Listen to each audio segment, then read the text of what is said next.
will make it up there. The balance have to go somewhere. They probably play in the A-League, I-League. They probably become a sports journalist like you. They probably can go into sports medicine. So he'll have something to go by. Because the game has proved of yesteryear, many, many superstars are walking the streets.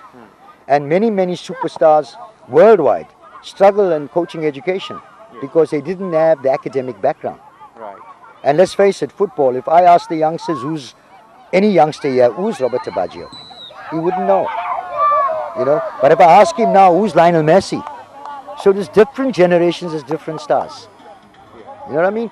So, but kids, first and foremost, fun. Second, the game method of teaching is the way forward. You look at all the superstars that never had coaches, from Pelé, Maradona, Zidane, I can name them. They learned the trade on the street. It was the toughest industry. And that's why they were such great players. Yeah, great magic platforms, safe areas. But all we got to do as coaches, let them grow within their own strengths and be patient. All right. Asking you furthermore about GFDC's way of functioning, are you entirely happy with how they are putting the coaches, or rather employing the coaches, their basic backgrounds and all? Are they capable of learning more from you? Not only in Goa, but you'll find all over the world, there are coaches, some of the best coaches are working in youth football, the best coaches. And some of the top coaches haven't got licenses. But you need a license in any industry. Like for to become a doctor, I'll have to go to medical school. Yes.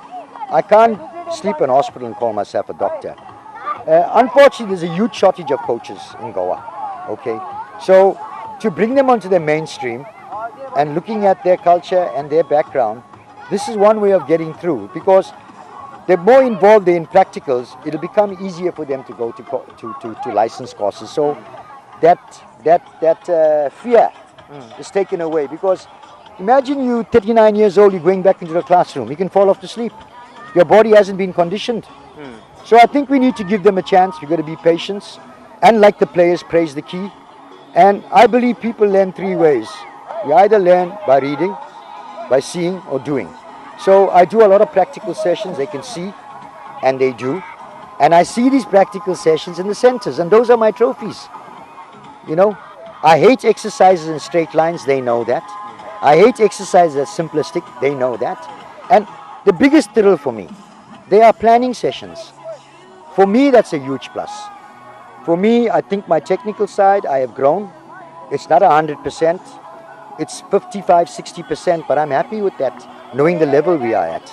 But I do believe if I stay my term and get the necessary support and be patient with these guys, I'll leave many educated coaches here. Great. Finally, the 2017 Under-17 World Cup for India will be the biggest event in football to be held in India. And obviously Goa being the hotbed of football and football being the official sport of the state, we all are hoping and praying that some of these youngsters form the part of the Indian national team for the Under-17 World Cup. Do you think it is realistically possible? Yeah, no, it is, but it's like asking me, showing me a packet of seeds and telling me which one will grow. I don't know. My only fear is that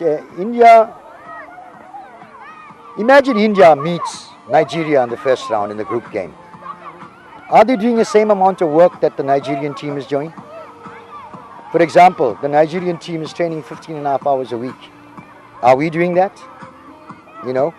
Are we coordinating the conditional part, the psychological part? Technique is important, but what the other performance factors is conditioning.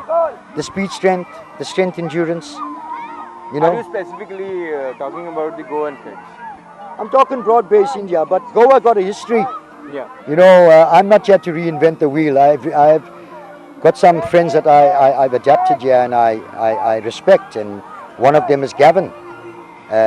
Meeting Derek, Armando's, yes, and some of the top coaches, and meeting people like Peter Vaz. Have told me that football is rich in Goa. Yeah. But we have to understand that it's a process. So it's like the cabbage seed you plant. If you're not going to water it and take care, you're never going to get that cabbage you put in the marketplace. Right. So we got to understand we cannot fast track things. We got to be patient. We got to believe. We got to support.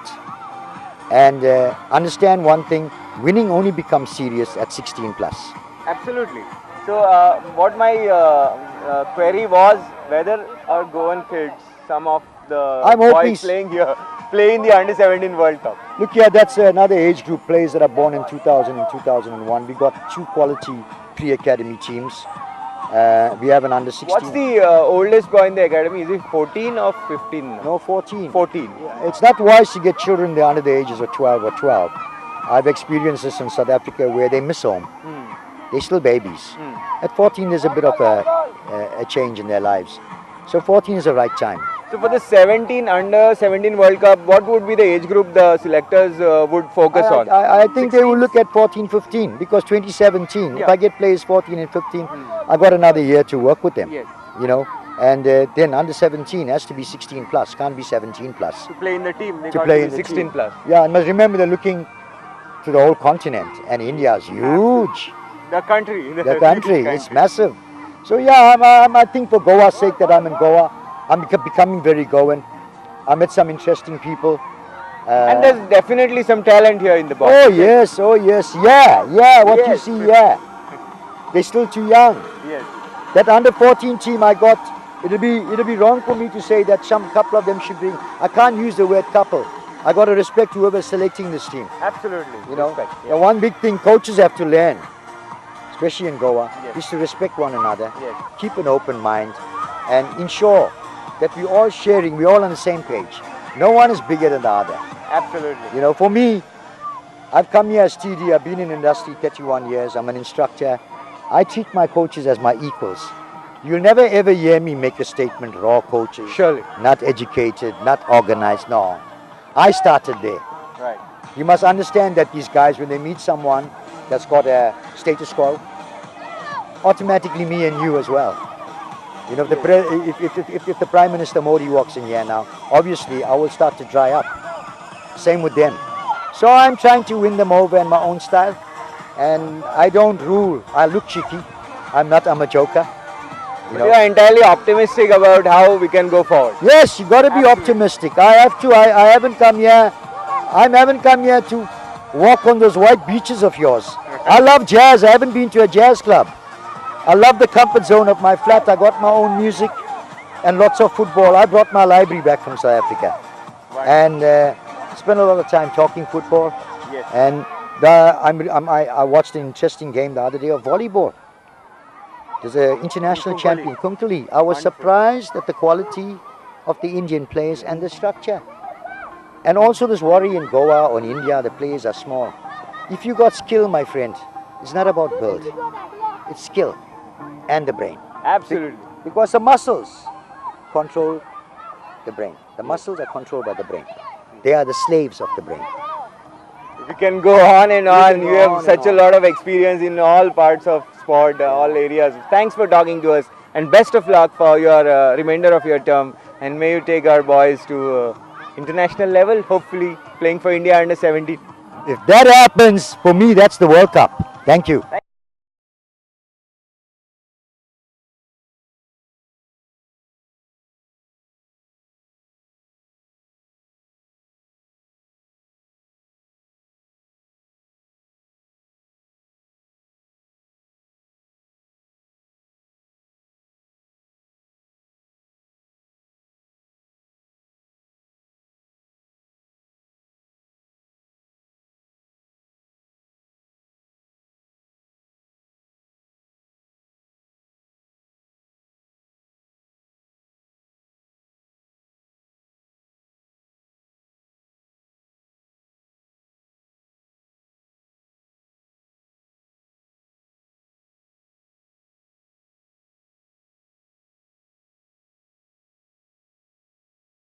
Well, that's all from us here at the Bambode Athletic Stadium, where the Goa Football Development Council conducted the AFC Grassroots Festival Day program, where the boys from around 30 centers of the GFDC spread across the entire state came out and enjoyed having fun with the various types of workshops involving dribbling skills, juggling skills, passing, and small-sided games of 5 versus 5.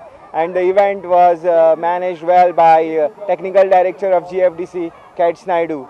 With this, we come to the end of this program. Keep watching Prudent. Goodbye.